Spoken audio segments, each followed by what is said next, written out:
O Brasil passa por um momento de reformas. Nós tivemos a reforma trabalhista, a reforma previdenciária, reformas estas que, de certa forma, atingiram muito mais a classe trabalhadora, a classe mais humilde, que teve que assumir os custos, os ônus desse processo de renovação da política nacional, né? Então, entendo eu que essas reformas seriam até menos importantes do que a própria reforma tributária, certo?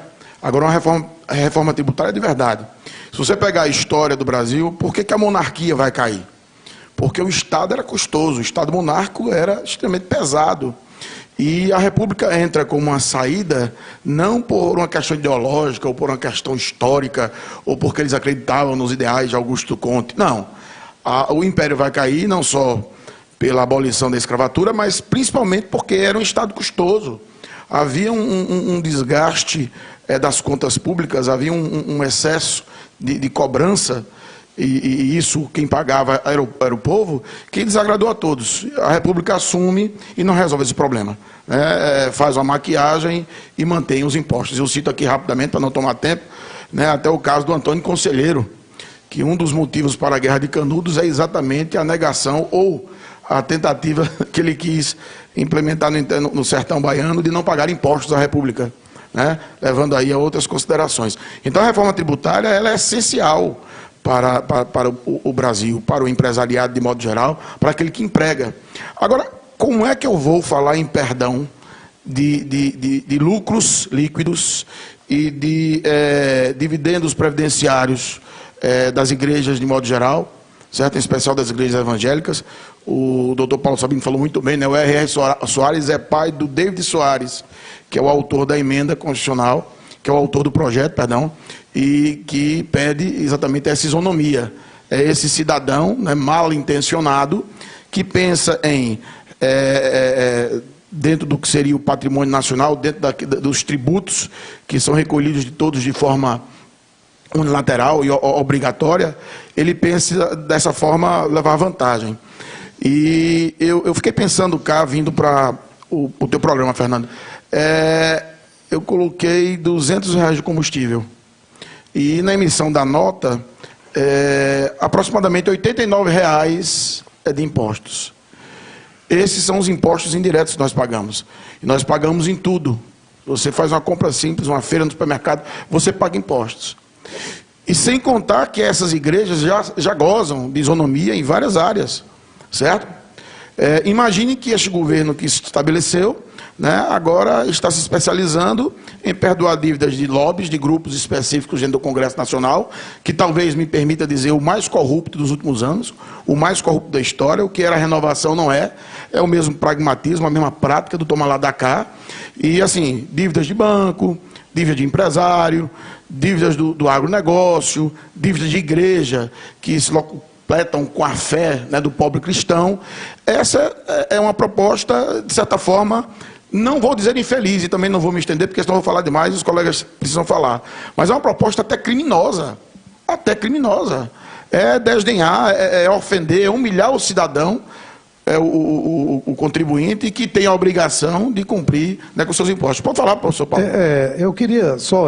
Você falou aí na questão de uma proposta criminosa, e é criminosa mesmo. É tão criminosa que o presidente Messias Bolsonaro, ele vetou essa alteração exatamente porque se trata, se ele aprovasse, seria considerado como crime de responsabilidade, porque ele está indo contra o ato das disposições transitórias constitucionais, está indo contra a própria lei orçamentária, Então, essa isenção é criminosa mesmo. Ela é criminosa, não tem outra palavra para ser dita. Você utilizou a palavra correta, é criminosa. Porque assim, Paulo, no bojo das discussões que hoje imperam a imprensa brasileira, infelizmente é um segmento político que acha, porque nós estamos falando de direito aqui, nós estamos falando em juridicidade, e há quem pense que nós estamos discutindo ideologia. Então não é ideologia política, ninguém está defendendo candidato A ou candidato B. Nós estamos analisando diante da perspectiva jurídica. Então, antes que o seu telespectador pense que nós viemos fazer campanha ou qualquer coisa desse tipo, não. Nós estamos analisando a situação à luz do direito brasileiro e que, acredito eu, a população tem que ter ciência disso. Porque somos nós que pagamos os impostos. Eu coloquei R$200 de combustível para encerrar a minha fala, e não é brincadeira você recolher R$89 de impostos indiretos. Porque eu pago imposto todo ano. Eu tenho que, né, deduzir dos meus lucros para o governo uma parte que, em tese, não deveria ter a obrigação se assim fosse. E por que igrejas não deverão recolher, já que já são beneficiadas, apenas, né, o lucro líquido, ou se não, né, a parte previdenciária? Essa é a pergunta que se faz. Pastor Cleito, na sua opinião, tá? O senhor é a favor ou não desse veto? E, sendo a favor, tá certo? O que poderia ser feito ainda para aprimorá-lo? E aí? Fernando, mais uma vez, tanta gente que está mandando mensagens aqui, assim como o professor Herbert falou das turmas de direito, também a nossa turma, lá do 4º período, toda a turma está aqui interagindo, alguns professores, e mandando abraço para o professor Paulo Sabino e o nosso professor Herbert. Então, nesta primeira pergunta, Fernando, eu quero dizer que existe a questão do que se de fato está sendo colocado, né, no veto. Eu, antes de vir para cá, eu me perguntava isso. Nós trabalhamos e temos que trabalhar com aquilo que é material, não com aquilo que é fictício, não com aquilo que é criado, não com aquilo que é talvez, será, são interrogativas, mas com aquilo que é material, que é concreto. E óbvio que nós não podemos ferir em hipótese alguma, aqui como já bem colocou o nosso professor Paulo Sabino, doutor Paulo Sabino, a questão da Constituição.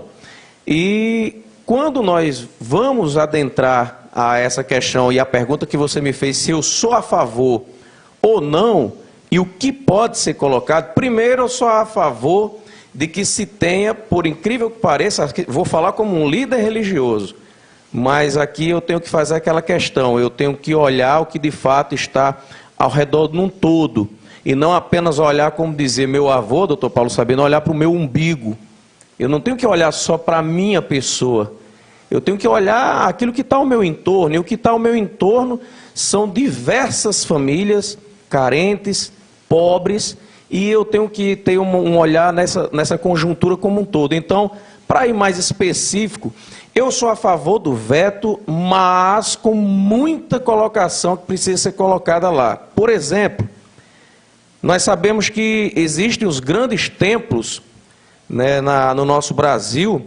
Entre eles, a gente falava aqui em off, né, a tamanha riqueza do senhor Edir Macedo, a tamanha riqueza do senhor Valdomiro Santiago, a tamanha riqueza do R.R. Soares, e tantos outros que a gente está falando só os mais ricos do país, mas são outros.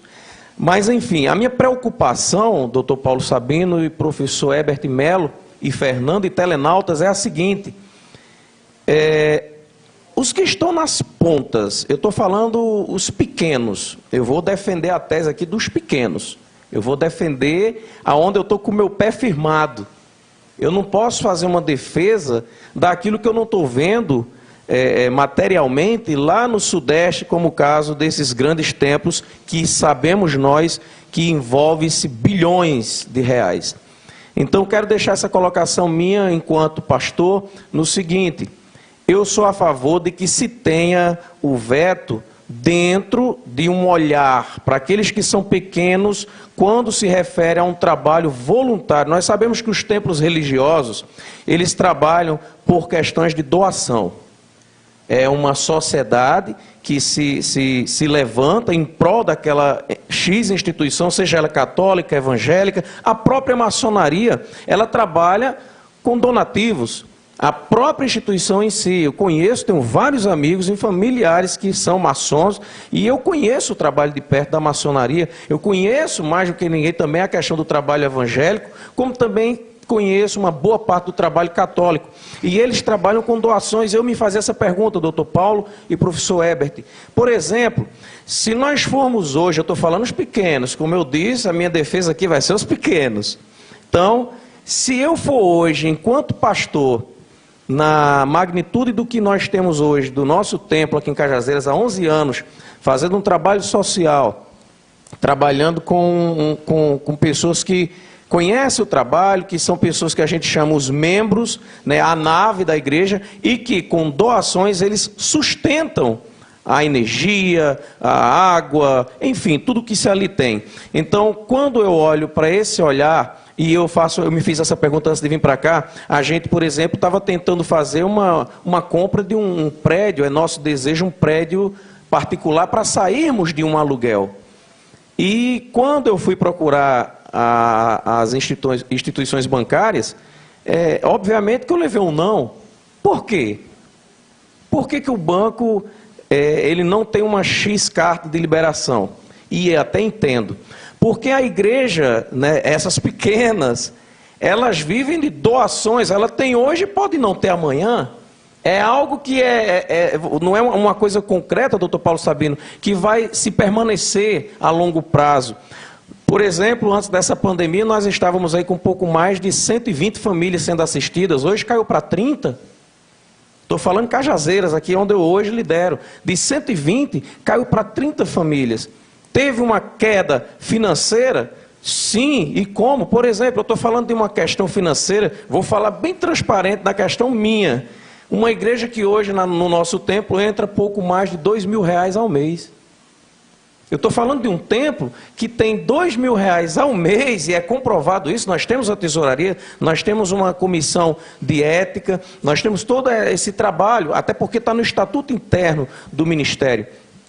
E quando a gente sentou para olhar isso, eu falei, poxa, mas como é que a gente vai conseguir manter os trabalhos sociais, como por exemplo, lá na frente a gente vai falar, se assim for oportuno aqui ser colocado, um trabalho que nós temos voluntário na cidade, onde hoje eu sou coordenador na cidade de Cajazeiras, no projeto conhecido como Projeto Mundo Sem Drogas, que está espalhado em 180 países, e a gente faz esse trabalho sem nenhuma questão política ou algo do tipo. Então, só para encerrar essa fala, para o professor Herbert aqui também adentrar esse assunto.